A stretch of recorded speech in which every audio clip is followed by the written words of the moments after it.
তার সহধর্মিনীর সঙ্গে কথা বলার চেষ্টা করব, তার কারণ তিনি গোটা ভোট পর্বে তার সঙ্গে প্রচারেও তাকে দেখা গিয়েছে। দিদি, সুকান্ত বাবুকে কিভাবে সাহায্য করলেন গোটা ভোট পর্বে? এখনো বাকি রয়েছে অনেকটা সময়। হ্যাঁ, যতটা পেরেছি কাছাকাছি ব্লকগুলোতে, টাউনটা আমি ঘোরার চেষ্টা করেছি, কারণ যেহেতু রাজ্য সভাপতি গোটা রাজ্যেরই দায়িত্বটা ওর রয়েছে, তাই টাউনে অতটা সময় দিতে পারিনি, বাইরে থাকতে হয়েছে যেহেতু। যতটা পেরেছি চেষ্টা করেছি ওর পাশে থাকার।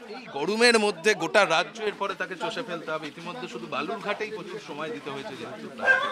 হ্যাঁ, সে তো আলাদা কোনো পরামর্শ দিচ্ছেন? হ্যাঁ, সে তো অবশ্যই যতটা ঠান্ডা থাকা যায়, ঠান্ডা খাবার, ডাবের জল, শরবত, লস্যি এগুলো খাওয়ানোর চেষ্টা করছি, বাড়ি থেকেও যতটা পারছি বানিয়ে দিচ্ছি। দেখো, সুকান্ত বাবু তিনি ভোট দিতে যাচ্ছেন এবং তার সঙ্গে রয়েছেন তার সহধর্মিনী, এবং তিনি যেটা বললেন যে যেহেতু সুকান্ত বাবুকে গোটা রাজ্যটা ঘুরতে হয়, ফলে এই গরমের মধ্যেও যাতে সুকান্ত মজুমদার শরীর ঠিক রাখতে পারেন সেই গোটা বিষয়টিও তিনি দেখছেন। এবং সুকান্ত বাবু তিনি তার বাড়ি থেকে বেরিয়ে ভোট দিতে যাওয়ার পথে যেখানে বিজেপির ক্যাম্প রয়েছে সেখানে গিয়ে তিনি মানুষজনের সঙ্গে কথা বলছেন, এবং রাস্তাতেও যে মানুষজনের সঙ্গে তার দেখা হচ্ছে সেখানেও তিনি সকলের সঙ্গে জানার চেষ্টা করছেন যে সবাই ভোট দিয়েছেন কিনা, ভোট দিতে না গেলে পরামর্শ দিচ্ছেন যে দ্রুত ভোট দিতে যান। এবং এরপরই কিন্তু সুকান্ত মজুমদার মূলত যেখান থেকে গন্ডগোলের খবর আসছে সেই সমস্ত এলাকাতে তিনি পৌঁছানোর চেষ্টা করবেন। মূলত তার ঘাঁটি কিন্তু আজকে সারাদিনের জন্য হয়তো হতে চলেছে গঙ্গারামপুর ঘটনাচক্রে তৃণমূল প্রার্থী বিপ্লব মিত্রের এলাকা, এবং বিপ্লব মিত্র সেখানের স্থানীয় বাসিন্দা। সেই এলাকাতেই কিন্তু মূল ঘাঁটিটা ঘিরে আজকের নির্বাচন পরিচালনা করবেন।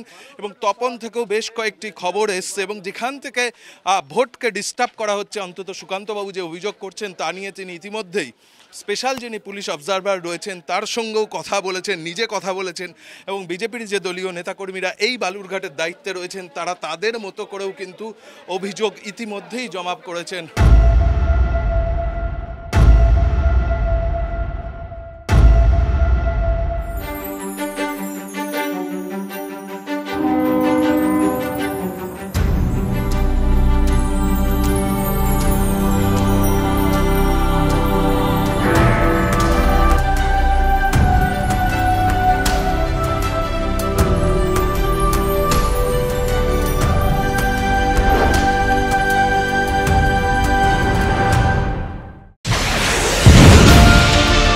রাজনৈতিক তরজায় টকশোয়ের হট্টগোলে হারিয়ে যায় কিছু গুরুত্বপূর্ণ খবর, দেশ বিদেশের না জানা খবর যা চমকে দেবে আপনাকে।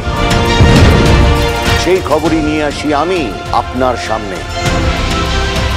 আমি অনির্বাণ চৌধুরী। দেখুন স্ট্রেট কাট, সোম থেকে শনি রাত 10টায় TV9 বাংলায়।